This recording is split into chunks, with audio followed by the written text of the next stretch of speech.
Sebenarnya saya juga ngalamin trial and error, jadi awalnya tuh nggak langsung keterima di Itali. Jadi saya juga ngalamin sekitar apply ke negara lain sekitar ay kayaknya 4 atau 5 beasiswa saya gagal sebelumnya, terus yang karena tujuan saya emang Itali, jadi ya alhamdulillahnya saya dapat, di Itali gitu.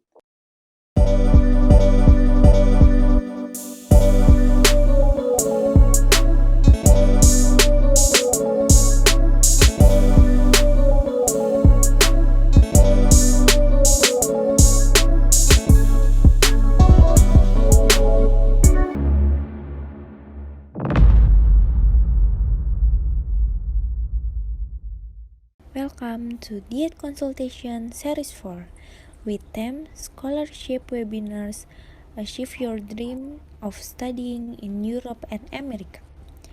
Today, we have three great speakers. They are Teh Anissa, Teh Talia, and Teh Dea. Firstly, I would like to share our speakers' experience. First, Teh Nisa. Teh Nisa has completed her Bachelor of Economics with cum laude on August 2014 in University Padjadjaran Bandung, and she completed her master degree on May 2018 in University of Wisconsin-Madison, major in economics with prestasi scholarship from the U.S. Agency for International Development. Teh Nisa has a lot of experience, such as teaching assistant for introductory microeconomics, introductory econometrics, and microeconometrics in UNPAD from 2013 to 2014. Presisi Indonesia from 2014 until 2015 as a junior economics. Center of Sustainable Development Goals studies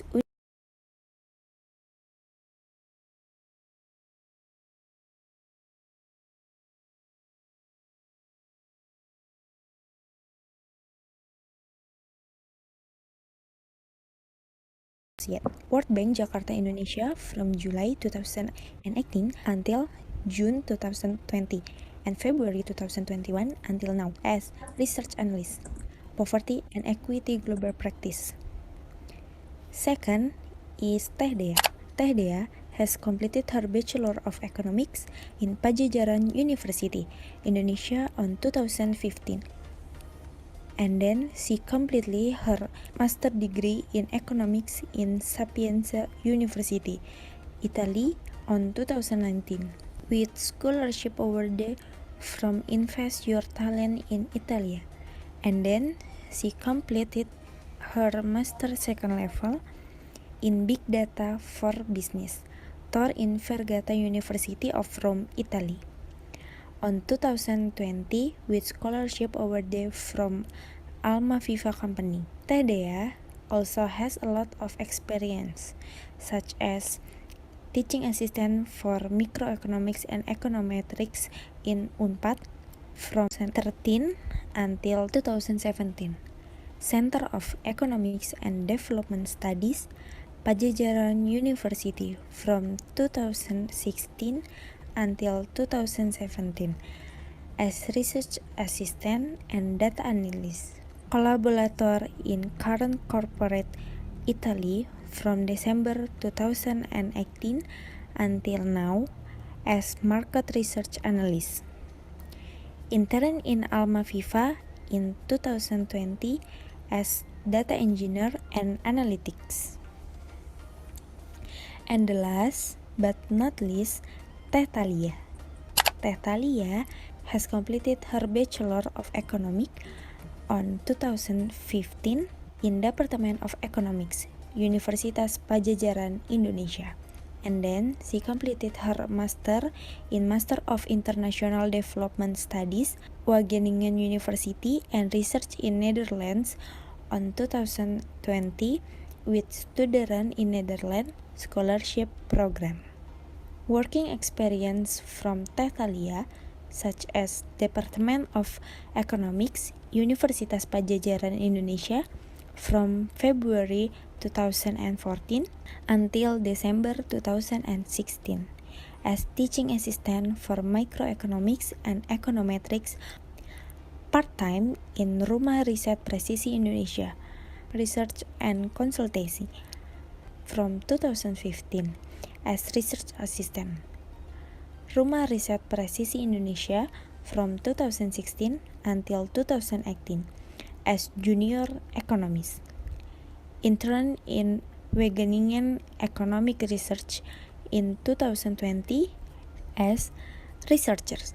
Center of Sustainable Development Goal Studies, Universitas Pajajaran from 2020 until 2021 as researcher.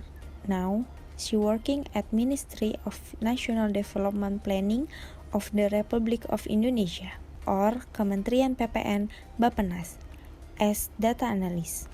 Hopefully, you can get a lot of information from this webinar. Enjoy!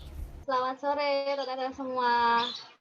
Keren banget kan profil dari narasumber yang akan mengisi Diet Consultation pada sore hari ini. Yuk kita langsung sapa. Yang pertama ada Teh Nisa. Gimana Teh kabarnya? Alhamdulillah baik. Terima kasih Kori untuk introduction-nya. Semoga teman-teman yang ikut hari ini juga sehat ya. Amin. Semoga semua sobat diet juga dalam keadaan sehat. Lalu ada Teh Talia. Gimana kabarnya Teh? Halo semuanya, baik-baik. Semoga semuanya juga sehat-sehat ya. Amin. Di Bandung mendung juga nggak Teh? Belum, enggak sih hari ini cerah kayaknya. Oh, karena kebetulan saya kan di Malang ini lagi hujan Teh. Jadi buat sobat kalau misalnya ada suara yang kurang bagus, mohon dimaklumi ya. Selanjutnya ada Teh Nadia. Teh Nadia gimana kabarnya? Oh, dipanggil Teh Dea ya? Lebih itunya, lebih akrabnya. Iya, bisa dipanggil Dea. Alhamdulillah baik. Di Roma juga cuacanya cerah. Semoga teman-teman semua juga dalam keadaan sehat walafiat. Amin. Baik, Sobat Diet Pintar, kali ini kita ada di webinar Diet Consultation 4. Diet Consultation adalah program dari Diet Pintar untuk mewadahi kita memperoleh informasi dan berkesempatan untuk bertanya langsung kepada yang berkepengalaman. Nah, sesi kali ini ada dua nih. Yang pertama 45 menit untuk sharing bersama narasumber kita, lalu 30 menit akhir ada sesi Q&A. Jadi untuk Sobat Diet Pintar yang mau bertanya, boleh langsung chat di kolom chat ya. Untuk narasumber, rekan sekalian, nah agar diskusinya lebih berjalan dan berkesinambungan, saya mau bertanyanya itu mulai dari prakeberangkatan, lalu saat studi di sana, dan nanti rencana ke depan. Nah, pertama ini saya mau bertanya kepada Teh Nisa. Teh Nisa, kalau boleh tahu kenapa sih milih untuk kuliah di Amerika dan gimana sih persiapannya untuk mendapatkan beasiswa itu, berapa lama gitu? Teh Nisa boleh sharing dan cerita nggak Teh pengalamannya? Oke, pertanyaannya jawabannya pasti panjang.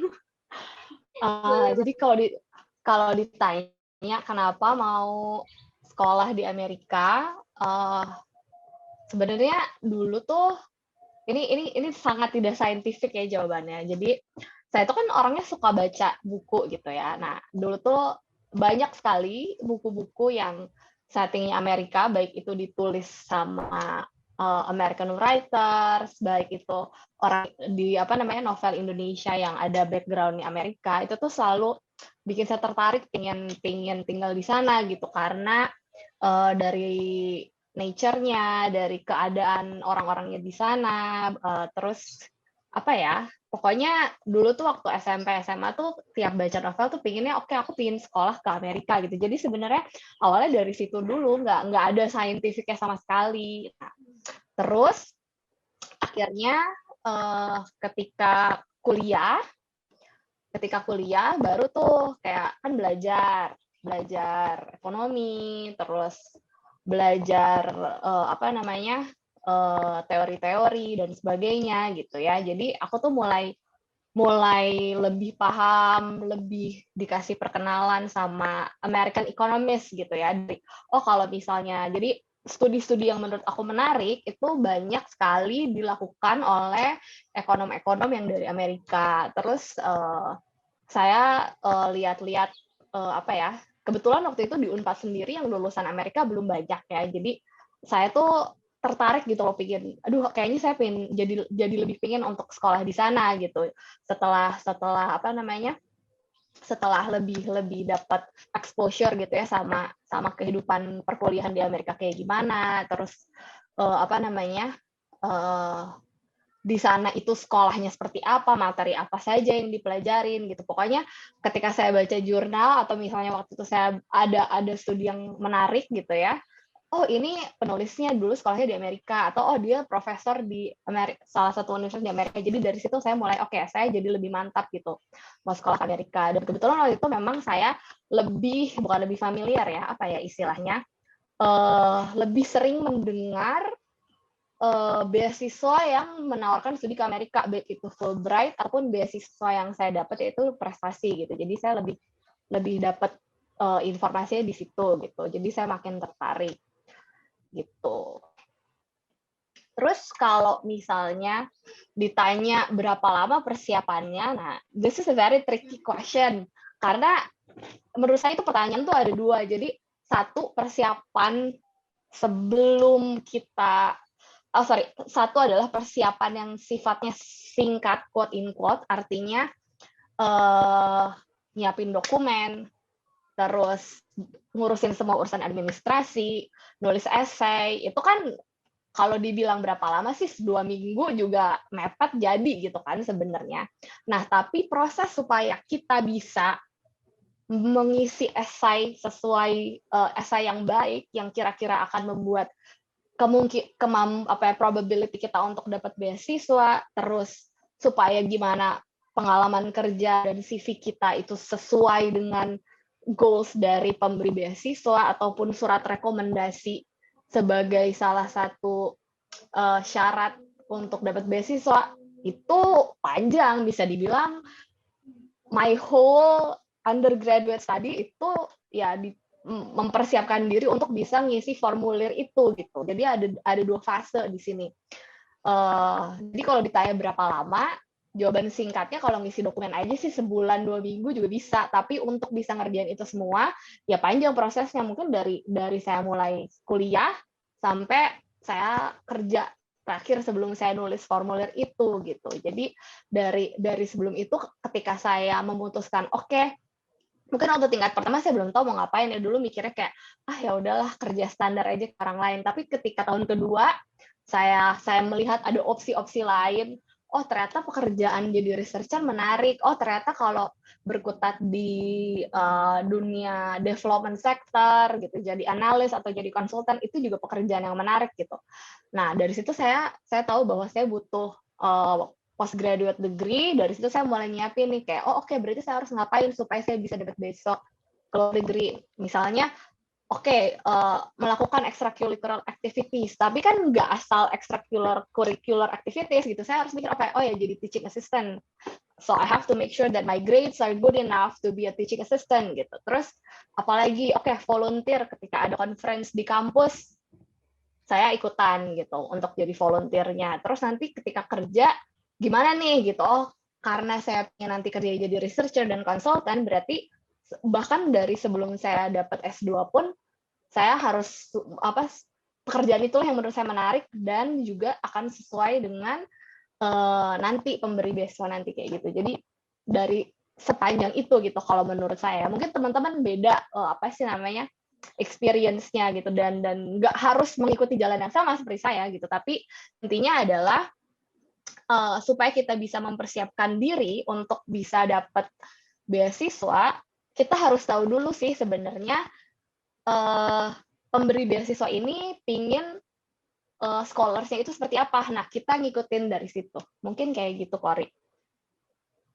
Oh ya, terima kasih Kak. Berarti kalau misalnya untuk persiapan yang buat mulai berpikir untuk kuliah ke Amerika itu tingkat 2 itu ya Kak, yang mulai ketika Kak merasa kalau misalnya nggak pingin yang biasa-biasa aja gitu. ingin benar-benar mewujudkan ke Eh, Amerikanya itu? Iya, jadi mungkin bisa dibilang, ya maksudnya biasa-biasa atau enggak kan itu it depends on the person itself. Tapi intinya adalah ya kalau memulai, saya orangnya suka planning, jadi kayak kalau misalnya udah punya plan ke situ ya dicicil lah dikit-dikit, nanti enggak, biar lebih apa ya, lebih punya banyak option, kurang lebih kayak gitu. Oke, terima kasih sharingnya Kak Nisa. Lalu untuk Kak Talia nih, gimana Kak latar belakangnya, kenapa bisa kuliah dan mendapatkan beasiswa di Belanda, dan gimana prepare untuk Kak Talia sendiri? Nah, sebenarnya nggak tahu, mungkin karena kita kalau misalnya dilihat kan kita bertiga tuh punya background yang sama ya, waktu S1-nya jadi teaching assistant microeconometrics dan econometrics gitu. Dan sebenarnya apa ya, salah satu dorongannya pun kayak ngelihat Nisa gitu yang sangat semangat buat cari beasiswa gitu ya, itu kayak jadi dorongan juga sih. Tapi emang kayak dari sejak SMA-an gitulah, emang aku udah kepikiran buat kayak aku pengen sekolah nih di luar negeri, tapi kayak gimana caranya aku kayak masih bingung kan kalau waktu SMA tuh. Tapi kayak keinginan itu tuh udah ada lah gitu. Terus akhirnya pas kuliah ya apa namanya, ternyata seperti yang dikatain Danisa juga, ternyata banyak gitu sih kesempatan-kesempatan, gak cuma kayak kuliah di sini tapi juga kuliah di tempat-tempat lain. Dan kayak beasiswa juga ternyata terbuka di kayak banyak jalan gitu buat dapetin beasiswa, dan banyak sumber-sumber pendanaan lain yang bisa jadi yang bisa mendukung kita gitu. Jadi dilihat dari situ, terus udah gitu kenapa pengen Eropa sebenarnya. Kalau boleh jujur, waktu dulu tuh Eropa tuh sebenarnya bukan pilihan utama kalau boleh jujur. Cuman emang salah satu kayak pertimbangan, karena kayak ada beberapa dosen kita juga yang kuliah di Eropa, dan karena fokusku itu di pembangunan dan di industri, dan salah satu dosen kita itu dari Belanda, kuliahnya waktu S3. Jadi kayak dari situ mulai kayak kepikiran, mungkin kuliah di situ akan membuka jalan lah gitu kalau misalnya emang mau berkarir di bidang kayak research atau ke analis kayak gitu. Gitu sih untuk persiapan. Ya sebenarnya bener sih yang kata Tenisa, kayak dokumen sih bisa kayak dipersiapin kayak sebulan 2 bulan lah gitu ya, kayak dari mulai apply kuliahnya, dapat LOA, kayak terus bulan lagi persiapan buat dokumen-dokumen buat yang beasiswa. Cuman kalau dari saya sendiri itu kayak struggle banget itu di persiapan bahasa Inggris ya. Jadi karena memang sambil kerja, jadi waktu itu proses kayak belajar sama kerja tuh benar-benar kayak kebagi dua gitu fokusnya. Jadi kayaknya tuh sekitaran kayaknya setahunan deh kayak prepare benar-benar kayak belajar kayak tiap hari tuh ada kayak sejam 2 jam pokoknya harus belajar bahasa Inggris itu supaya bisa dapet skor yang sesuai requirement yang diminta si scholarship rata-rata gitu. Itu sih ya untuk yang mungkin untuk yang pengalaman juga, karena emang udah kepikiran buat kerja di bidang pembangunan dan researcher, itu kayak untungnya juga dapat kesempatan gitu buat kerja setelah lulus, dapat kerja dan yang inline gitu sama keinginan kita. Jadi kayak itu juga salah satu bekal sih buat siapin kayak motivation letter lah yang kayak gitu. Gitu sih. Paling pertanyaan.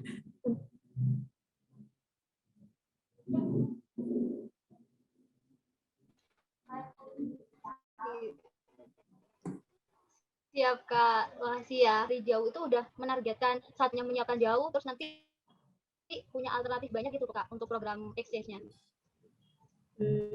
Sorry, gimana? Maaf.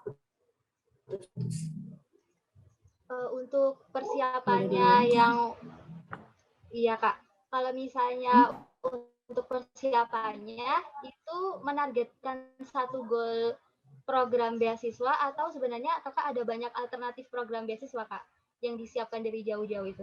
Nah Kak, Nah, sebenarnya kalau aku sih waktu itu di tahap yang benar-benar udah coba beberapa sisi kayak, dan dari beberapa negara juga, kayak nyoba ke Swedia juga waktu itu, coba Australia juga, sama nyoba si Belanda ini gitu. Jadi sama Inggris kalau nggak salah. Jadi kayak apa ya, semacam trial and error juga sih waktu daftar-daftar itu. Tapi kayak dari situ jadi tahu kan kayak oh iya berarti kalau requirement kayak gini kita nulisnya harus kayak gini, kayak kalau misalnya nggak keterima berarti kan di apa kayak di revise lagi itu jadi kayak pembelajaran sih sampai akhirnya dapat kesempatan ternyata dari STUNMED. Wah, keren Kak ya. Berarti benar-benar ada proses di situ ya Kak. Untuk selanjutnya Kak Nadia maaf. Kak Dea bisa dijelaskan nggak Kak latar belakangnya kenapa pilih Italia gitu. Lalu gimana sih kalau misalnya proses dari Kak Dea sendiri? Kalau dari saya, jadi kepikiran pengen sekolah keluar itu sebenarnya mungkin teman-teman juga tahu ya, novel Andrea Hirata. Jadi zaman SMP tuh kan lagi booming-boomingnya tuh novel. Terus saya baca novel pertama sampai akhir yang cuman jadi motivasi aja, wah bisa nggak ya sekolah ke luar negeri, mungkin nggak ya, gitu. Kayak something mimpi yang buat saya waktu itu sangat besar gitu untuk sekolah ke luar negeri, tapi tentunya dengan beasiswa. Terus ya cuman mau doang, akhirnya masuk Universitas Pajajaran. Terus saya juga ketemu orang-orang yang hebat kayak teman-teman saya, Teknisa, Thalia, dan orang-orang lainnya yang juga punya mimpi yang sama. Jadi dikelilingnya oleh orang-orang yang punya tujuan yang sama. Jadi kayak ya kita punya contoh senior-senior kita tinggal nanya dan ngikutin gimana prosesnya. Terus baru mantepin pengen sekolah keluar itu pas jadi teaching assistant. Terus setelah itu, setelah saya lulus kan harus persiapan semuanya ya. Sebenarnya mau di mana nih kampusnya, terus mau ngambil apa, terus juga persiapan bahasa, persiapan semua dokumen dan hal lainnya. Itu tuh setelah saya lulus sekitar 2 tahun, itu juga saya sambil kerja, persiapan semuanya. Jadi sambil mantepin cari kampusnya, kenapa Itali? Pertama karena fokus saya awalnya pengennya tuh di bidang ekonomi pariwisata. Dan Itali itu salah satu negara yang nawarin ekonomi pariwisata tapi background-nya ekonomi. Karena kalau nyarinya di negara lain kebanyakan itu lebih ke manajemennya. Terus akhirnya dapat kampusnya, terus beasiswanya juga Italia itu nawarin sebenarnya teman-teman ya. Italia itu salah satu kayak negara yang nawarin beasiswa banyak juga. Jadi saya Invest Your Talent in Italy itu official dari Kementerian Luar Negeri. Juga ada beasiswa lain namanya MAECI juga. Terus Italia itu punya beasiswa kampusnya, jadi setiap kampus juga ngasih beasiswa full. Terus juga ada namanya beasiswa regional. Jadi sebenarnya banyak ya tergantung benefitnya yang kita dapat berapa gitu. Dan persaingannya tentu kalau beasiswa regional itu jauh lebih gampang dibandingkan misalnya dengan beasiswa kayak Invest Your Talent in Italy atau MAECI yang which is itu kayaknya cuman 3 orang per negara buat dapat beasiswa itu. Terus saya persiapan, jadi misalnya karena saya mau ngambilnya awalnya di ekonomi pariwisata, fokusnya, jadi saya ikut join misalnya kayak conference-nya di ekonomi pariwisata, terus ikut something yang ada pariwisatanya, jadi duta pariwisata misalnya. Waktu itu saya kepilih untuk promosiin wisata Indonesia ke Thailand dan lain hal. Yang sebenarnya saya juga ngalamin trial and error, jadi awalnya tuh nggak langsung keterima di Italia. Jadi saya juga ngalamin sekitar apply ke negara lain sekitar kayaknya 4 atau 5 beasiswa saya gagal sebelumnya. Terus yang karena tujuan saya emang Itali, jadi ya alhamdulillahnya saya dapat di Itali gitu. Itu sih pengalaman saya Kori untuk persiapannya.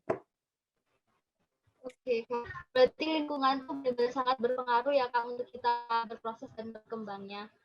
Oh, sangat berpengaruh karena kalau kita dikelilingi teman-teman yang punya support system, tentunya keluarga yang mendukung, terus teman-teman juga yang punya mimpi yang sama, itu tuh ketika kita down karena persaingannya tuh sangat ketat banget ya untuk sekolah keluar dengan beasiswa.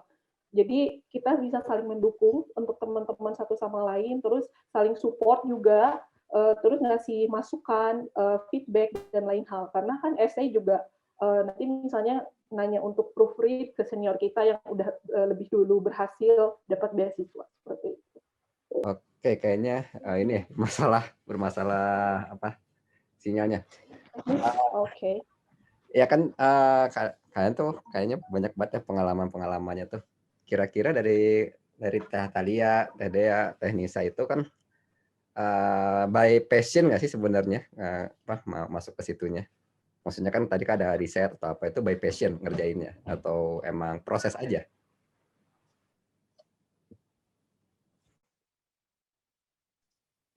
Siapa dulu nih yang jawab? Boleh deh, Nisa dulu boleh. Nisa gimana Nisa? Emang passionnya emang di situ Oke. Jadi pengen ke riset aja gitu ya? Oke, kalau dulu sih, kalau dibilang jawabannya iya, karena gini, kan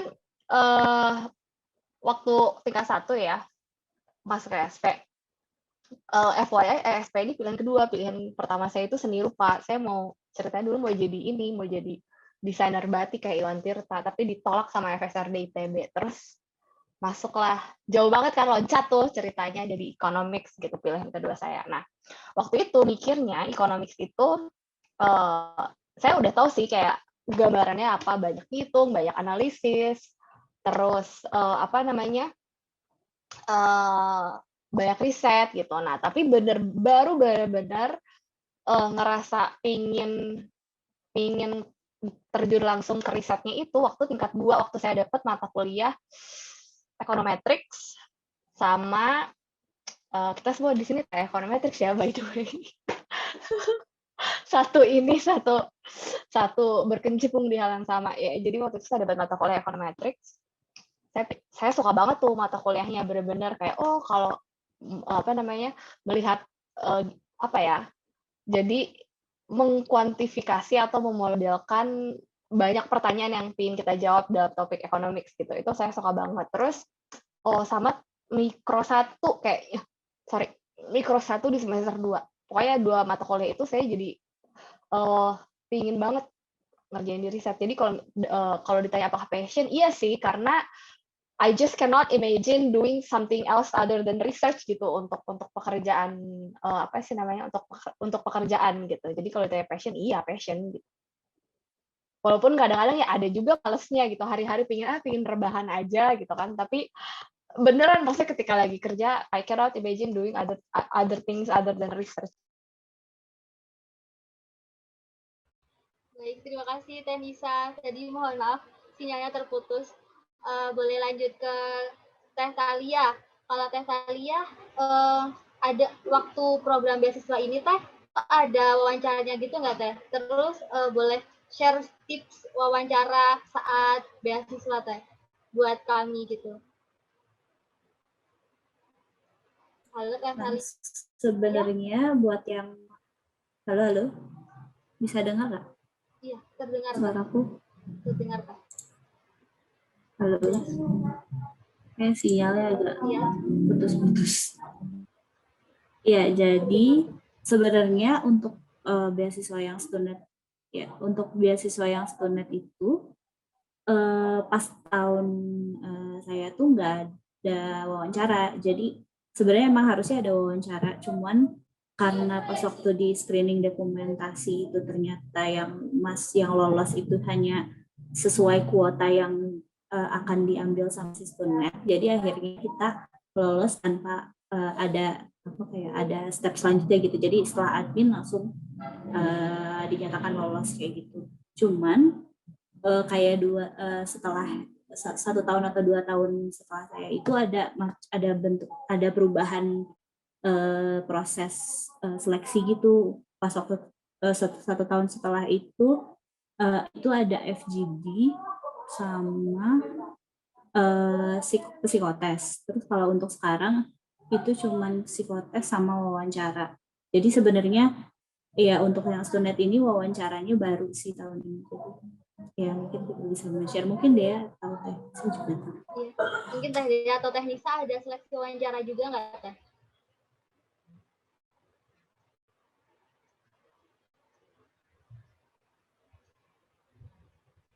Dari Teh Dea mungkin?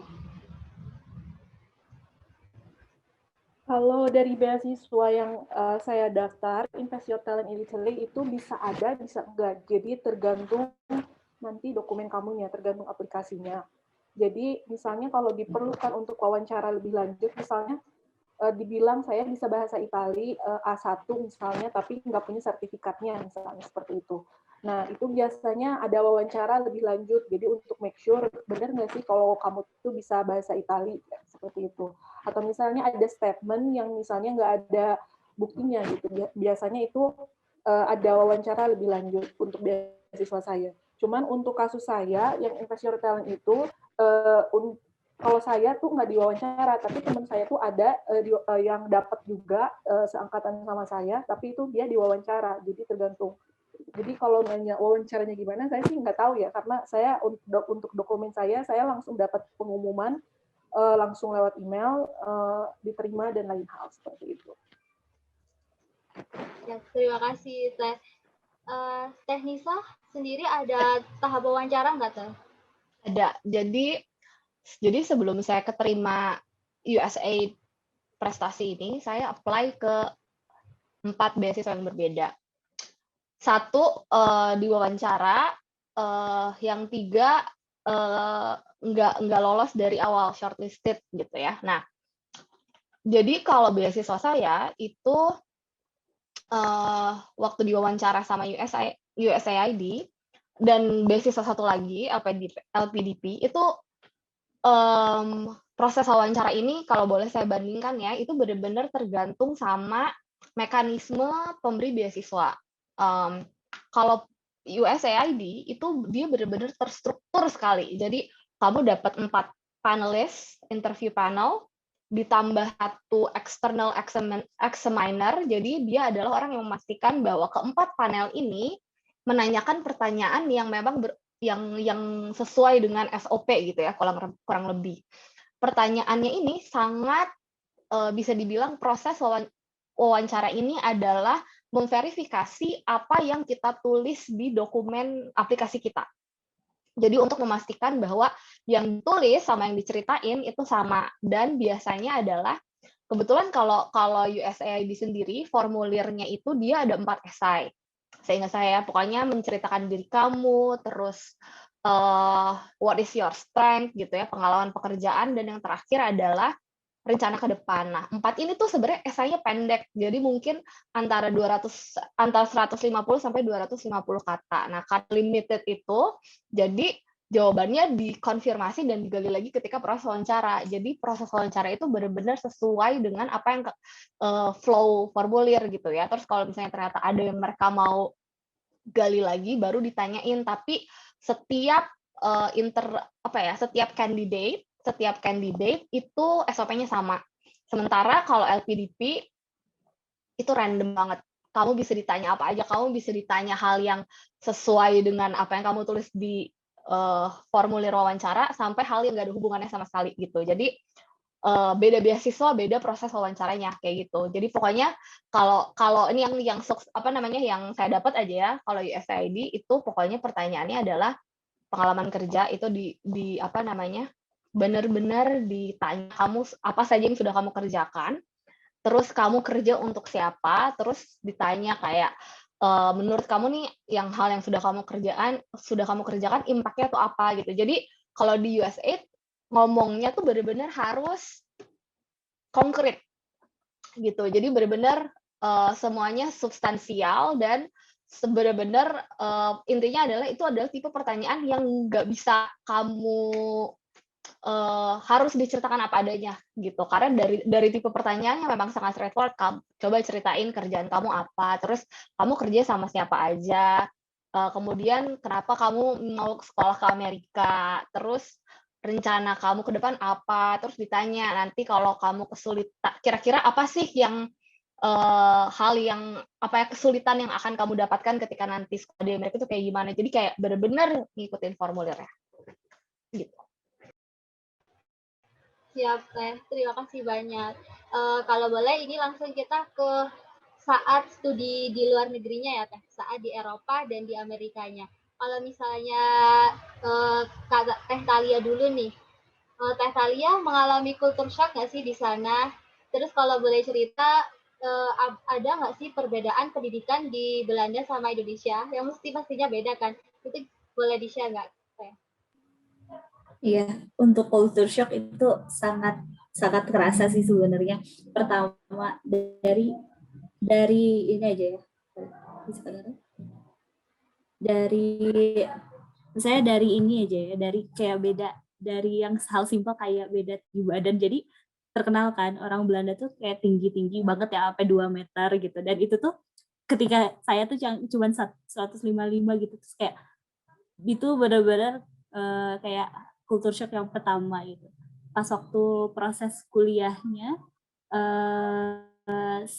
jadi orang Belanda itu juga terkenal, jadi ini kan apa, sangat direct dan senang banget sama diskusi. Jadi apa ya, beda sama sistem pendidikan di Indonesia yang biasanya kita dengar dosennya yang ngomong. Ini tuh kita tuh lebih didorong buat kayak menyampaikan pendapat kita gitu, atau mungkin at least kayak diskusi sama sebelah. Jadi pasti ada kayak sesi di mana setelah si dosen yang setelah dosen yang ngejelasin, nanti kita kayak ditanya, ada sebuah pertanyaan dan kita harus kayak diskusiin sama teman sebelahnya.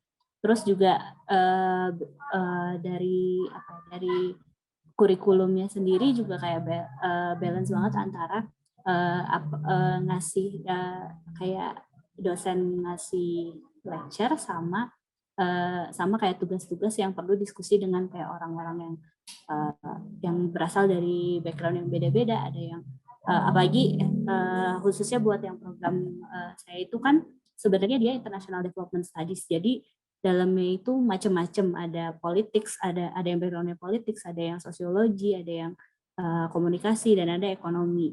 Jadi kita benar-benar nggak cuman mendengar dari aspek ekonominya aja, tapi juga dari sosiologi, politik, dan komunikasi, dan kita harus bisa harmonisasi semua input-input yang dari yang beda-beda ini gitu.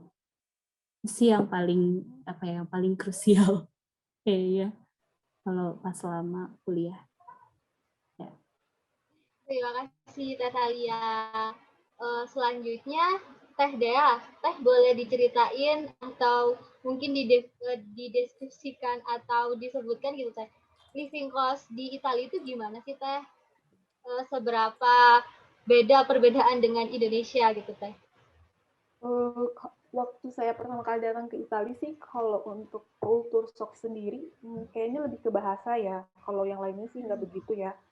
Kayak di sini tuh Italia itu Italia, Prancis, Spanyol, Jerman itu tuh terkenal sangat cinta dengan bahasanya. Jadi masih jarang orang yang pakai bahasa Inggris. Jadi ya mau nggak mau ya saya harus pakai Google Translate kemanapun karena saya nggak bisa bahasa Italia waktu saya datang ke sini. Yang pakai bahasa Inggris ya paling sekitaran kampus dan lain hal. Terus kalau untuk sistem belajarnya, sebenarnya waktu saya pas datang sekolah ke luar negeri ini dapat beasiswa, saya sih sebenarnya nggak mau yang ambisius pengen apa ya, yang penting kuliah lah kayak gitu. Karena ya udah syukur gitu keterima juga.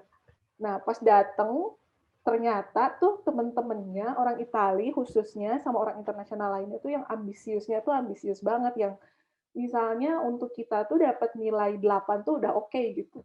Mereka tuh bisa ngulang lagi sampai harus dapat nilai sempurna. Bisa ngulang terus ujiannya sampai nilai, misalnya harus nilainya sempurna 10, yang which is kayak, ini orang tuh ambisius banget ya. Terus yang akhirnya tuh memotivasi saya juga, wah kalau saya gini nih, kalau saya lulus dari sini pun bakal susah dapat kerja misalnya kalau mau kerja di Italia. Karena mereka tuh ya emang dari misalnya ambisius, terus harus segala sesuatu tuh harus menghasilkan yang terbaik.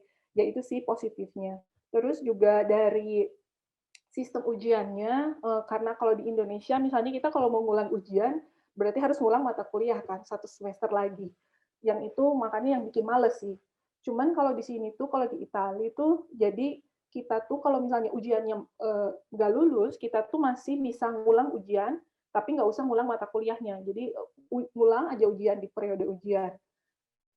Terus juga yang saya rasakan itu adalah kredit. Jadi kredit di di Italia khususnya itu misalnya satu mata kuliah itu bisa 9 kredit atau enggak 12 kredit. Sedangkan saya waktu di Unpad itu misalnya ekonometrik itu satu semester cuma 3 kredit gitu. Jadi kan ujiannya juga dibagi 2, UTS sama UAS gitu. Jadi ya nggak begitu sulit lah beban belajarnya. Sedangkan di Italia itu 9 kredit ekonometrik atau misalnya mikroekonomi 12 kredit. Jadi ujiannya cuma sekali. Itu kan kerasa banget ya. Jadi sistem belajarnya pun kita tuh nggak setiap habis kelas, jadi belajar itu sebelum kelas baca buku, setelah kelas nge-review. Karena kalau langsung ditumpuk di akhir, pas mau ujian, itu udah kelabakan banget, pasti nggak akan bisa kekejar. Karena 12 kredit itu banyak banget materinya. Terus jadi dari sistem belajarnya juga, saya juga harus di-upgrade lagi, terus yang tadinya nggak suka nyatet, nggak suka bikin note, yang akhirnya harus bikin note, karena kalau enggak saya nggak akan ngerti dan bakal sulit untuk mengikuti dan menjawab soal-soal ujian seperti itu sih kalau pengalaman dari saya. Siap, terima kasih Teh Dea. Selanjutnya Teh Nisa. Teh, gimana sih pelajar US itu Teh? Gimana bisa beradaptasi, bisa survive sama pelajar-pelajar sana? Jawaban singkatnya adalah cari teman. Itu udah jitu banget. Jadi program saya itu kebetulan banyak sekali international student-nya.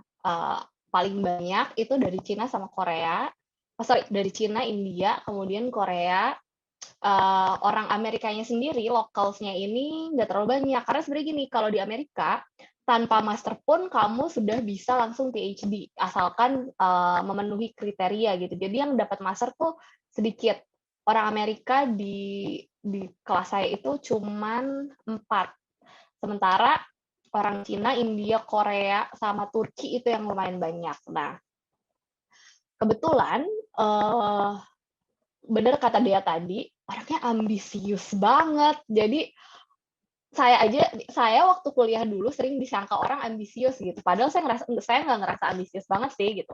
Tapi begitu sampai di Amerika, wah udah itu mereka tuh ambisiusnya luar biasa. Jadi nah karena ketemu sama orang-orang itu tadi, jadi termotivasikan gitu. Nah jadi mungkin sebenarnya kalau gimana caranya survive pelajar di sana, cari teman, terus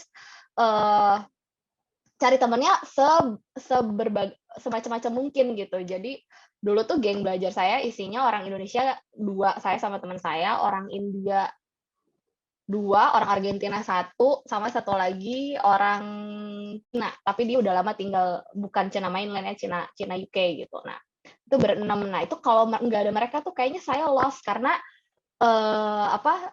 temen itu nggak cuman jadi support system untuk main, untuk refreshing, tapi juga ya buat sekolah, buat pelajaran gitu. Karena kan kebetulan tugas itu lumayan banyak ya. Jadi dalam satu semester efektif belajar itu mungkin 4 bulan. Terus kita ada 2 midterm sama final 1. Jadi ada ujiannya ada 3. Terus setiap minggu itu pasti ada tugas dan ada discussion session gitu. Jadi lumayan padat deh pokoknya. Ditambah lagi economics di US itu very maths and quantitative heavy, sangat beda sama kurikulum di Indo. Jadi lumayan bener-bener muter otak banget. Nah, teman-teman ini nih yang dulu kurikulum ekonominya lebih mirip sama di Amerika, ini jadi super sistemnya. Jadi kalau nggak ngerti, ngerjain tugas bareng, belajar ujian bareng gitu. Jadi saran saya sih gimana caranya bisa survive, cari teman yang macam-macam gitu istilahnya. Macam-macam di sini maksudnya bukan kita sengaja milih macam-macam, tapi ya macam-macam, tapi ya juga yang satu frekuensi lah. Jadi diajak main bisa, diajak belajar juga bisa. Mungkin gitu kali ya. Siap, Teh. Terima kasih. Oh ya, Sobat Giat yang mau ingin bertanya, boleh raise hand atau boleh lewat chat ya. Mungkin sambil nunggu pertanyaan dari yang lain, Teh. Dari Teh Nisa, itu living cost di sana gimana, Teh? Berbeda jauh nggak sama Indonesia? Yang jelas ya jauh banget ya. Jauh banget. Kalau sama, mungkin orang Indonesia udah banyak yang sekolah ke Amerika. Tapi lagi-lagi, jadi gini, Amerika itu kan negaranya luas ya, dan sangat berbeda. saya tinggalnya itu di nama kotanya Madison. Dia adalah ibu kota negara bagian Wisconsin. Wisconsin itu di Midwest. Biasanya memang kalau di Amerika, di tengah-tengah itu living cost-nya akan lebih murah daripada yang di East Coast atau di East Coast atau di West Coast. Jadi kalau ditanya apakah living cost saya murah atau enggak, kalau dibandingin sama East Coast dan West Coast, iya jauh lebih murah. Waktu saya dari makanan, dari rent itu jauh lebih murah. Mungkin kalau rent bisa 3/4-nya dibanding East Coast atau West Coast. Tapi kalau misalnya dibandingin sama kota Madison yang lain, kota Midwest yang lain, mungkin Madison agak sedikit di atas karena dia adalah selain college town, dia juga adalah state capitalnya dari Wisconsin gitu. Kalau ilustrasi nih, jadi biasanya pemberi beasiswa itu punya price index-nya sendiri untuk masing-masing daerah di Amerika. Range-nya biasanya itu dari 1.100 sampai 2.200. Seberbeda itu living cost di Indonesia sama di Amerika gitu ya. Sorry. Gitu. Jadi kalau Midwest itu sebenarnya dia ada di range yang agak bawah sih, 1.200 sampai 1.300 living cost-nya per bulan. Itu tuh sebenarnya kalau orang Amerika punya penghasilannya 1.300, kamu tuh udah dapat food bank, udah masuk di bawah garis kemiskinan gitu. Jadi memang kalau beasiswa itu uang per bulannya adalah garis kemiskinan. Gitu. Terus kalau living cost, it really depends on what you consume, what you spend for each month gitu. Jadi gini, saya nih kebetulan ya, saya tuh roommate-nya bertiga, tiga-tiganya orang Indonesia, biasa beda-beda. Nah, kita tuh tipe orang yang lumayan pingin makan makanan Indonesia. Jadi kalau misalnya belanja tuh pasti ke Asian market. Nah, mungkin bisa dibilang kalau misalnya dari harga makanan sebenarnya akan lebih mahal kalau kita masak makanan Indonesia daripada makanan Asia, makanan Barat gitu ya. Kayak gitu. Jadi itu benar-benar ini deh. Pokoknya yang jelas kalau misalnya beasiswa itu dari portion yang kamu dapat, pastikan utilities, rent, pokoknya uang untuk kos-kosan gitu ya, sama biaya gas, heater. Nah, ini penting. Kebetulan Wisconsin itu kan deket ke Kanada. Jadi sangat dingin. Saya pernah suhu yang paling dingin yang pernah saya rasakan itu minus 30 derajat. Jadi itu heater tuh kenceng banget tuh tiap hari, tiap winter. Dan ditambah winternya panjang gitu.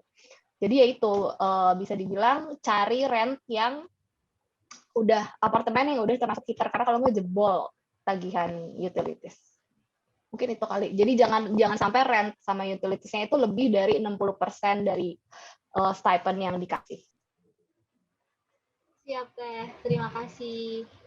Selanjutnya Teh Thalia. Teh, kira-kira ada nggak sih sesuatu yang diperlukan gitu? Misalnya kalau di Indonesia tuh kita nggak butuh beli ini, tapi kalau misalnya di Belanda itu kita harus beli, gitu ada nggak, Teh? Jadi kayak biaya tambahan gitu.